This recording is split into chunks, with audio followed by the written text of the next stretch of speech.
Assalamualaikum warahmatullahi wabarakatuh.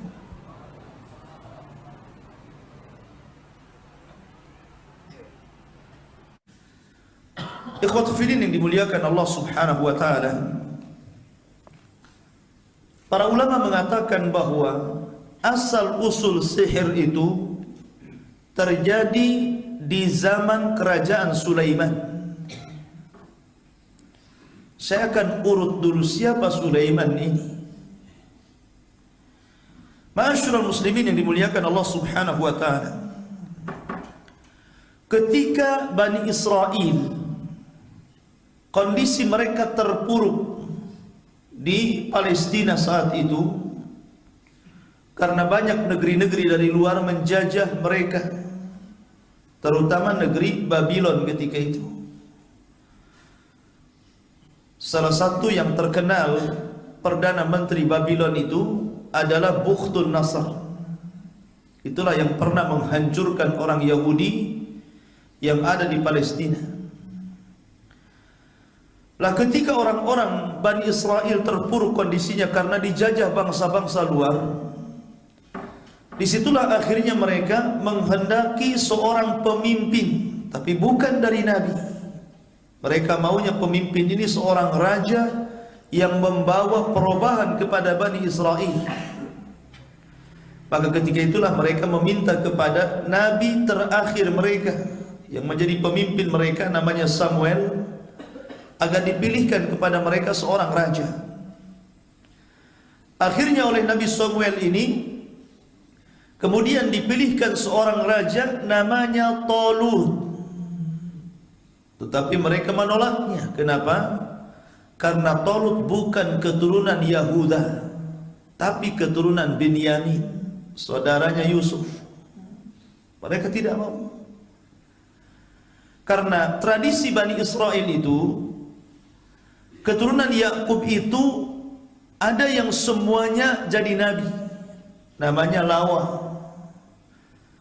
Dan ada yang semuanya jadi raja, namanya Yahuda, keturunannya disebut Yahudi.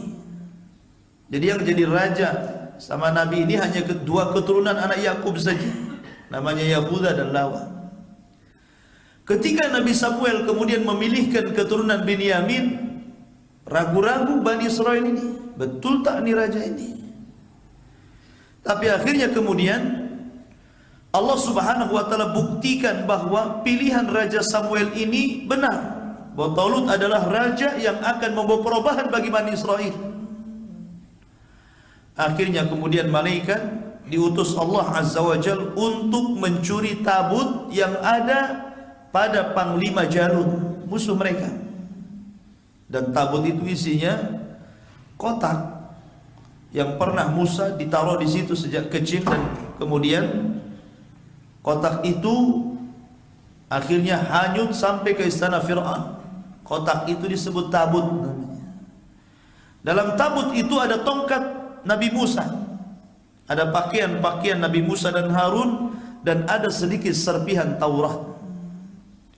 Kebiasaan Bani Israel, kalau mereka perang, di depannya ada tabut, yakin mereka pasti menang. Maka ketika kemudian malaikat mencuri tabut dari Jalut, kemudian dibawa ke rumah Talut, akhirnya Talut mengatakan kepada Bani Israel bahwa apa yang mereka inginkan dari tabut sudah ada pada dirinya. Dari situlah kemudian barulah mereka mengakui Talut sebagai raja mereka. Maka kemudian Talut mempersiapkan pasukan besar untuk melawan Jalut. Para ahli tafsir mengatakan bahwa jumlahnya itu sampai 80.000 pasukan. Tapi Talut mensyaratkan bahwa innallaha mubtaliikum binahar. Nanti dalam perjalanan perang ini Allah Subhanahu wa taala akan menguji kalian dengan sungai yang terbentang dari Urdun sampai ke Palestina. Faman syariba minhu falaysa minni. Siapa yang minum dari air itu, maka bukan pasukanku, pulang sana. Tetapi kalau seandainya minumnya tidak banyak, illa man ightarafa ghurfatan biyadi, kalau hanya satu ciduk saja dimaafkan. Berangkatlah pasukan ini. Ketika sampai di sungai tersebut, rupanya sebagian besar minum banyak-banyak. Sehingga akhirnya dari 80.000 pasukan, yang minum banyak itu 7.000, sekitar 76.000 pasukan. Sisanya berapa? 4.000 saja. Sisanya 4.000. Yang 76.000 ini pulang. Talut tidak mau. Berangkatlah yang 4.000 ini. Yang 4.000 ini ketika berhadapan dengan Jalut ketakutan.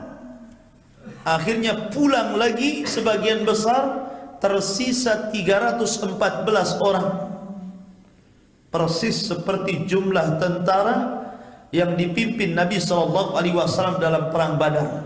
Jumlahnya 314 orang.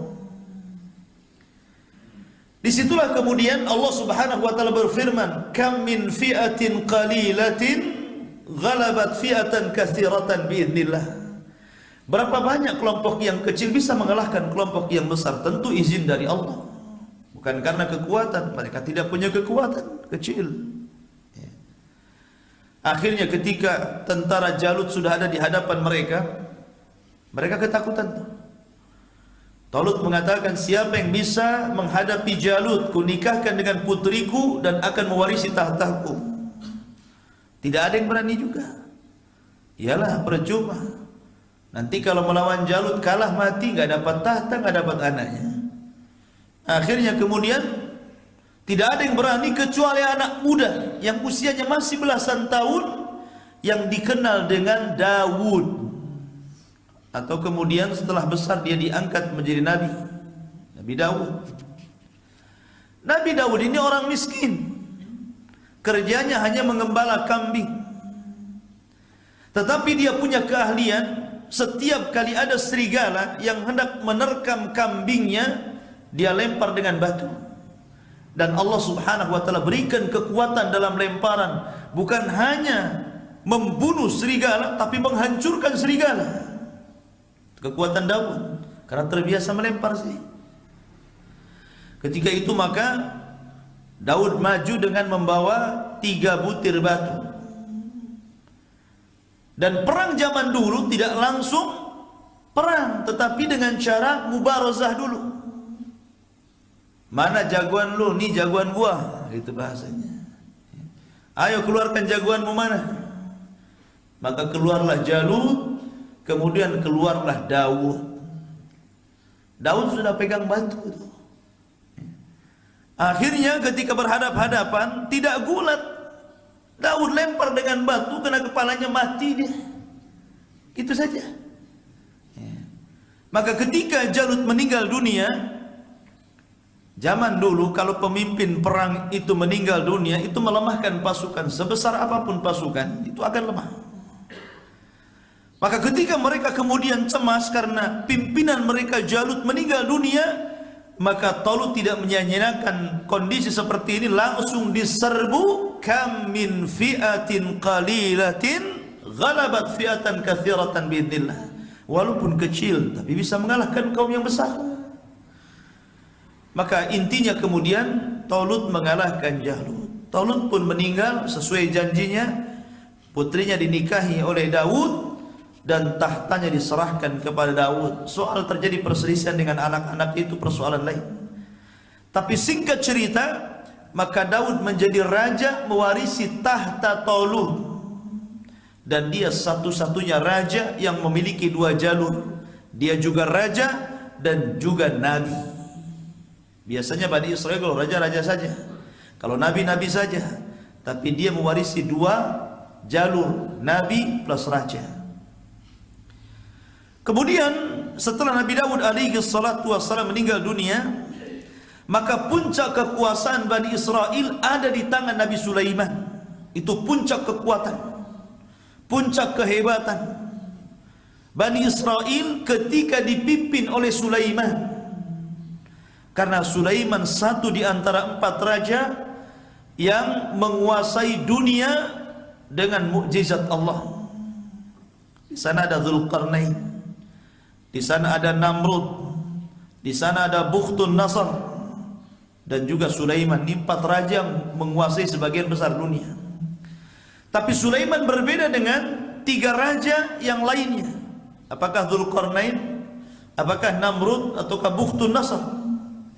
Karena kekuasaan Sulaiman bukan hanya mengatur alam-alam kasab mata, tetapi juga mengatur alam gaib. Karena Sulaiman itu menundukkan jin. Jadi jin-jin itu takut sama Sulaiman. Disitulah kemudian karena Allah memberikan mukjizat kepada Sulaiman, mampu menundukkan jin, mampu menundukkan angin, mampu menundukkan burung-burung, dan juga mampu membahasakan binatang. Sebagaimana dalam sebuah ayat di mana Sulaiman lewat di sebuah lembah di daerah Asqalan Palestina. Tiba-tiba ada sekelompok semut yang sedang berjalan. Kemudian pimpinan semutnya mengatakan kepada anggotanya, masuklah kalian ke rumah-rumah kalian, la yakhtimannakum Sulaimanu wa junuduhu wa hum la yash'urun. Jangan sampai Sulaiman dan tentaranya nginjak-nginjak kalian sementara mereka enggak tahu. Sulaiman paham dengan bahasa semut. Ditengokin semut itu, fatabassama dhahikan min qawliha. Sulaiman pun tersenyum kepada semut. Artinya kalau Sulaiman tersenyum kepada semut, maka antum juga harus senyum kepada manusia. Ingin seperti Sulaiman, cari semut, senyum dapat semut. Artinya di sini kalau antum saja disuruh senyum kepada semut, maka kepada manusia harus lebih senyum lagi. Tabassumuka li akhika shadaqatun, kata Rasul. Senyum kamu kepada saudaramu itu sedekah. Orang kalau biasa senyum, sekali senyum manis senyumnya. Orang kalau jarang senyum, sekali senyum pahit rasanya. Orang jarang senyum jelek kalau dia senyum tuh. Ya.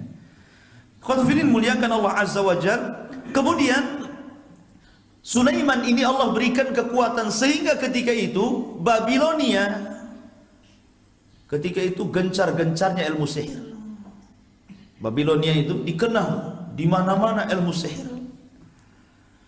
Makanya ketika Sulaiman diangkat jadi nabi dan rasul, Sulaiman membuat aturan.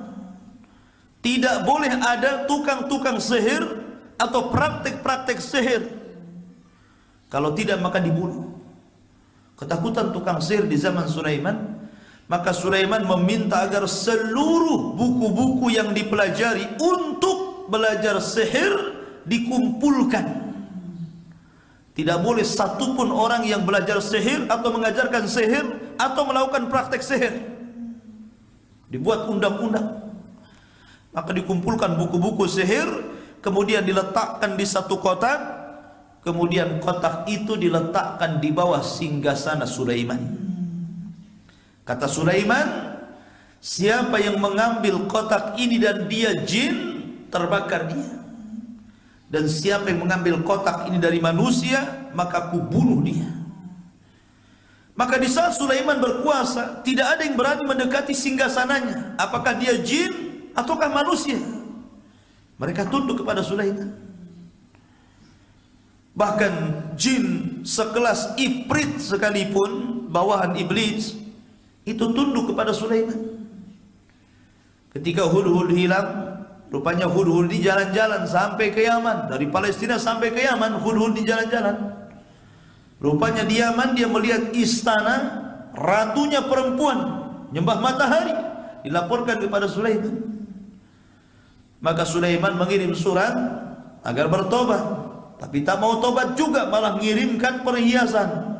Sulaiman dah kaya, ngapain perhiasan? Marah dia. Dia kumpulkan semua pasukannya. Siapa yang bisa mindah istana Balkis ke sini? Ibrit datang. Saya, sebelum kau beranjak dari tempat dudukmu, maksudnya sebelum berdiri, ku pindah istana itu ke sini. Maka nanti saya cerita, di antara rumah antum ada jinnya itu, kalau ada kehilangan sesuatu, mereka juga suka nyuri. Ya. Gak ada pencuri masuk, tapi hilang ini, hilang itu. Uang di celengan habis. Ya. Tinggal recehannya saja. nggak ada yang nyuri. Ya boleh juga dicongkel anak antum. Ya tetapi ya kalau memang nggak ada tanda-tanda ke situ, ya bisa saja jin itu mindah, ifrit mindah istana bisa, ngambil uang tambah bisa lagi. Jadi khotbah ini dimuliakan Allah Subhanahu wa taala. Dari situ maka Sulaiman mengancam siapapun yang mengambil buku-buku sihir ini, kalau dia manusia kubunuh, kalau dia jin maka terbakar dia. Singkat cerita, Sulaiman meninggal dunia. Meninggalnya Sulaiman tanpa diketahui baik manusia ataupun jin, karena dia meninggal di ruangannya, sedang duduk di atas singgasananya, dan jasadnya para nabi itu tidak akan dimakan tanah, karena Allah haramkan, innallaha harrama 'alal ar an ta'kula ajsal anbiya. Allah haramkan kepada bumi ini memakan jasadnya para nabi. Jadi Sulaiman itu ya gitu saja jasadnya, gak berubah-berubah. Sehingga kemudian jin-jin itu merasa bahwa Sulaiman itu masih hidup, mungkin sedang tidur dia. Tetapi kemudian Allah takdirkan, ketika rayap-rayap mulai menggerogoti singgasananya, kemudian rapuh, kemudian Sulaiman terjatuh, barulah jin tahu kalau Sulaiman itu meninggal dunia. Mereka mengatakan, kalaulah kami tahu sejak dulu Sulaiman mati, nggak mungkin kami dihinakan seperti ini. Menunjukkan bahwa rujukannya tidak tahu yang gaib. Jin itu kan rujukan manusia, tidak tahu yang gaib. Sulaiman sudah mati, dia tidak tahu bahwa Sulaiman mati, menunjukkan bahwa jin itu tidak tahu yang gaib. Sama dengan kita tidak tahu yang gaib. Karena malaikat bagi bangsa jin sama dengan malaikat bagi bangsa manusia. Manusia menganggap malaikat itu alam gaib, jin juga sama, menganggap malaikat itu alam gaib. Walaupun jin tidak kelihatan di mata kita, kemudian jin melihat kita, tapi jin tidak sanggup juga melihat malaikat, dan malaikat melihat dia. Itu lihat-lihatan namanya. Ya, jin melihat kita, kita nggak bisa melihat jin. Jin tidak bisa melihat malaikat, malaikat bisa melihat mereka. Sebab kalau jin mampu melihat malaikat, kejar-kejaran dengan malaikat maut itu, kalau mau dibunuh kan itu. Tetapi kan ini gaib masalahnya, sehingga jin juga mati. Yang tidak mati cuma satu, iblis saja. Jin itu mati sama dengan kita, cuman mereka Allah berikan usia yang panjang. Tapi yang dikekalkan cuma satu, maksud dikekalkan sampai batas waktu yang ditentukan adalah iblis saja, satu kepalanya saja. Kalau yang lainnya matilah. Lah di sini ikhwatu fiddin dimuliakan Allah Subhanahu wa taala, maka dari situlah kemudian, karena jin tidak bisa mengambil buku-buku sihir di bawah singgasana Sulaiman, kalau dia ambil, Sulaiman sudah bersumpah tuh, pasti akan terbakar. Maka dia mencari orang untuk mengambil buku tersebut. Berjumpalah dengan dua orang saleh karena kesolehannya, sehingga Al-Quran menyebutnya malakaini, dua malaikat. Orang tersebut namanya Harut dan Marut. Dirayu oleh iblis, oleh syaitan untuk mengambil buku itu. Akhirnya kemudian diambil, karena syaitan yang menjelma manusia saleh mengatakan, maukah kutunjukkan kepada pembendaharaan Sulaiman, yang kalau engkau menguasai pembendaharaan itu, engkau diberikan mukjizat seperti Allah berikan kepada Sulaiman. Tertarik Harut Marut ini. Akhirnya mengambil buku itu, kemudian mempelajarinya. Lah ketika itu orang-orang Yahudi, apabila mereka mempelajari sihir, datang kepada Harut dan Marut ini. Tapi Harut dan Marut sudah memperingatkan, aku ajarkan sihir, tapi jangan kufur. Allah jadikan Harut Marut itu ujian bagi manusia.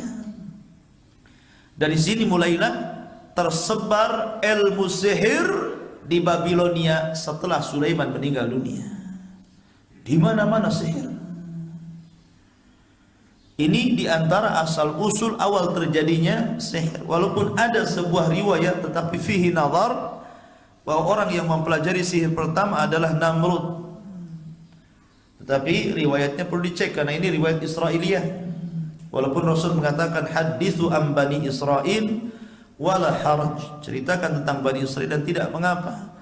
Tetapi kalau kita melihat nas Al-Quran, bahwa tersebarnya sihir dan asal mula sihir itu terjadi di zaman kerajaan Sulaiman.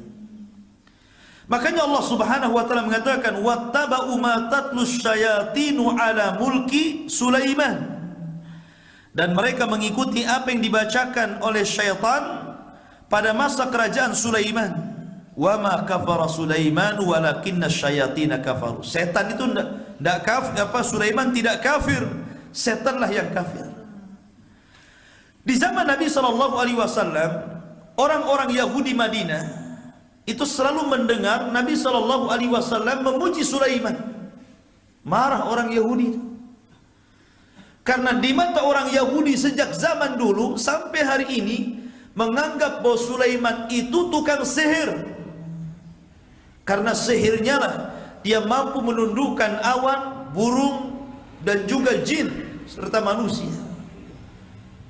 Mereka menganggap Sulaiman itu tukang sihir.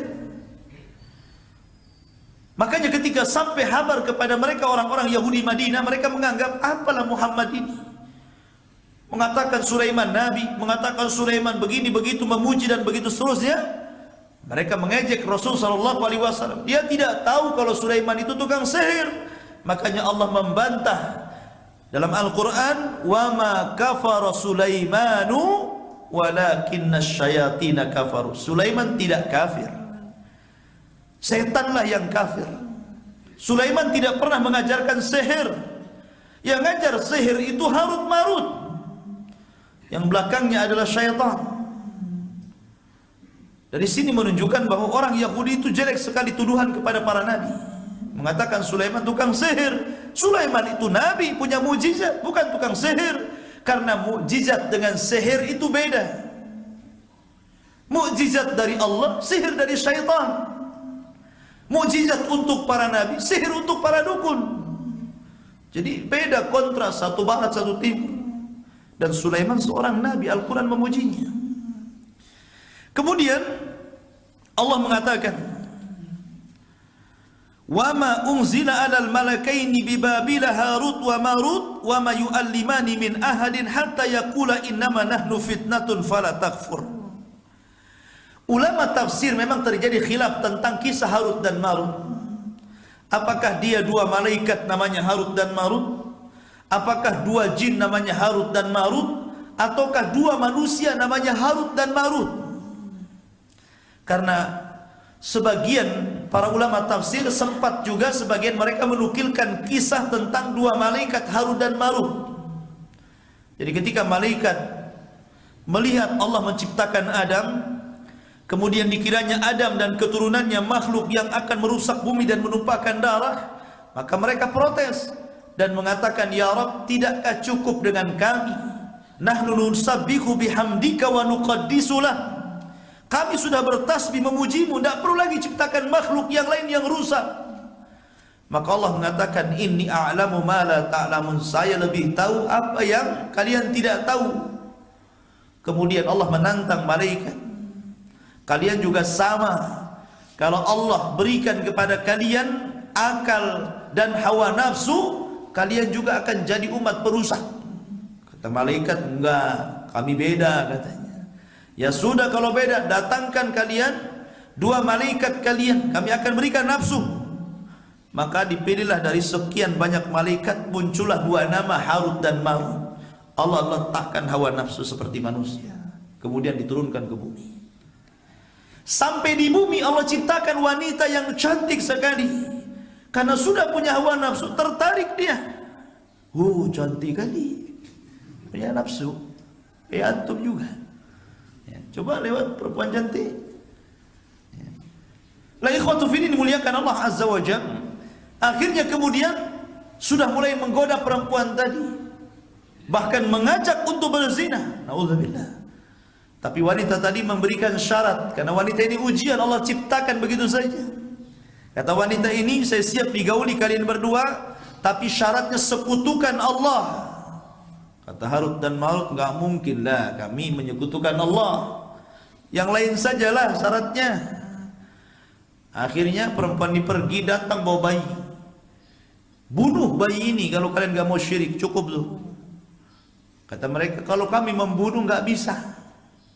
yang lain saja. Akhirnya perempuan itu bawa khamar, minum. Dipikirnya Harut dan Marut, nah ini garingan nih, diminum dia. Habis minum bayinya dibunuh. Habis dibunuh bayinya dia syirik. Habis itu berzina dengan wanita itu. Tiga-tiganya diborong. Maka disebutkan khamar itu ummul khaba'is namanya. Puncak daripada kerusakan itu ada di khamar. Jangan macam-macam dengan khamar itu. Gara-gara minum khamar semuanya dilakukan. Syiriknya iya, membunuhnya iya. Awalnya kan enggak, suruh syirik tak mau, suruh bunuh bayi tak mau, suruh makan khamar mau. Tiga-tiganya diborong sama Harut dan Marut. Akhirnya dia tidak bisa naik ke atas. Allah Subhanahu wa taala uji di bumi. Ada yang mengatakan ini cerita, tapi cerita ini cerita yang fihi nazar, ada pandangan para ulama dan pendapat yang kuat bahwa Harut dan Marut, karena dia malaikat, tidak mungkin malaikat punya sifat seperti ini. Wa yaf'aluna ma yu'marun. Malaikat itu melakukan apapun diperintah Allah. Masa malaikat kayak gini mau berzinah lagi, minum khamar lagi, malaikat apa ini kan begitu? Maka enggak benar kisah ini. Yang betul Harut dan Marut adalah manusia karena kesolehannya sehingga dikatakan dua malaikat. Tapi kemudian teruji dengan hasutan jin, akhirnya belajar sihir dan jadi gurunya seluruh tukang sihir sampai kiamat dibangkitkan. Harut dan Marut. Dari situlah ilmu sihir berkembang sampai ke kita. Mudah-mudahan ada manfaatnya. Subhanakallah bihamdika asyhadu an la ilaha illa anta astaghfiruka wa atubu ilaik. Allahu ta'ala alam. Assalamualaikum warahmatullahi wabarakatuh.